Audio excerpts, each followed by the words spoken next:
It's a beautiful morning. I'm at Washington Park at the International Rose Test Garden, and I'm with Rachel, the curator. And so in our own gardens, our roses are kind of ready to be deadheaded, and so you have many techniques that we can do. So does any of them work with this stick? Yes, we're not holding these for show. Okay.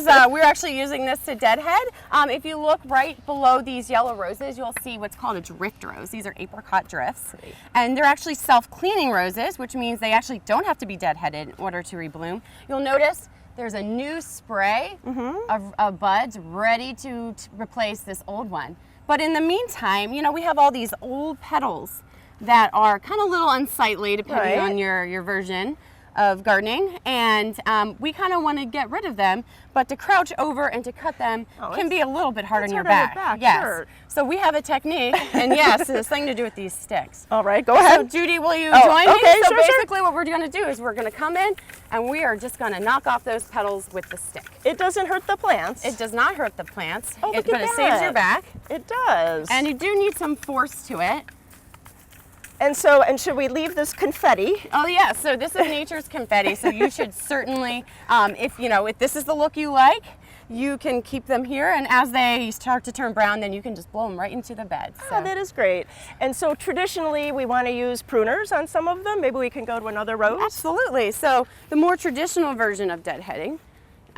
So basically, as we're talking about, we're trying to promote a new flush of roses, and you can see that there are varying stages of a bloom right now. And so I'm going to do a basic one, then I'm going to do something with like a little bit more of a spray. Okay. So here we have one that's starting to, sun has bleached it, and actually if you give it a little, if you give it a little they're ready thing, to go. They're basically ready to go. What we're going to do is we are going to find 5 leaflets. Okay. So this one has 3, but basically generally the rule is 5, but you can go down to 3 just so that the cane or the stem is, that can support another flush of another bud. Okay. So, and we'll go down and quite simply, we're just going to come down and cut that. Ah, and that's as easy as that. It's as easy as that, and then you can, make more confetti. Yes. And then what if there is a big cluster? How do you do that? Do you take the whole thing or part of it, or what do you do? Okay, so I'm actually going to do something what not to do first. Okay. Okay, so what not to do is you have this spray of roses. You might be tempted to take them down individually. That's a lot of work. Yeah, it's a lot of work, and it promotes what's called antlers. And you think about it, each one's going to promote a new bud. Sure. And so it's not going to be as strong. So what we need to do in order to promote, a little bit more strength and health, I'm going to go to this one now. We're going to take it down, take that whole spray off. I know, very dramatic. These probably could have stayed on a little bit, but just to illustrate how much you can go down. And in about 4 to 6 weeks, then it'll push out some new buds and a new flush of growth. That is nice. And then you make it not scary. Thank you so much. And then also, what about fertilizer? Is this the time to fertilize? Yes, absolutely. So we fertilized about mid-April, so it's about time that we did another fertilizing. All right, and got so some right speaking here. of which, we got some right here. The NPK on this is 15-10-10, so it's a high nitrogen.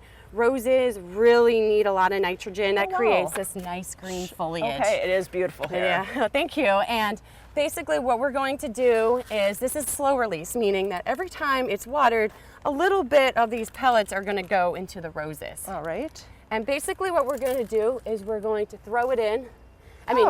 Each label will tell you how to measure it out, but once you measure it out, what you'll do is you'll kind of throw it in. Okay. This is our technique as usual. And it's pretty easy. You don't have to be really exact. You just kind of scatter it. Definitely. What I do is I measure out 1 rose of what it is, and then I can kind of gauge from there how many handfuls. Okay. And then that way I can't measure out everyone, or it's going to be super take a lot of time. Definitely. So, and you just kind of like feeding chickens All around right. the base, and then we'll water them in, and there you have it. Ah, perfect. Ready for the next flush of growth. That's great. And then what about diseases? Because, with all the beauty, there sometimes comes diseases. So what are you seeing this time of year? We've been seeing a lot of rust. And actually not just us. People have been coming to me asking about, what is this, what is that? So, we're all familiar with black spot. Right. And, rust, of course, affects a lot of different plant species. But on roses, they start at the bottom, and basically, undersides of the leaf are, you know, kind of like a very fuzzy orange, Right. you know, spots on the bottom. Right. And, you know, again, it's a fungal disease. Right. So unfortunately, you can't cure it, but you can prevent it from getting worse. So one thing I would recommend is just taking off those leaves, because, you know, since you can't cure that disease, Right. you know, might as well just go and get rid of it. And Sure. I would not compost them. No. Put them in a bag, throw it away, because a lot of times the spores overwinter in compost, Sure. in the soil, that type of thing. And generally they're more susceptible in milder temperatures and in you know, wetter. There we Sure, go. sure. Tongue twister. Right, right.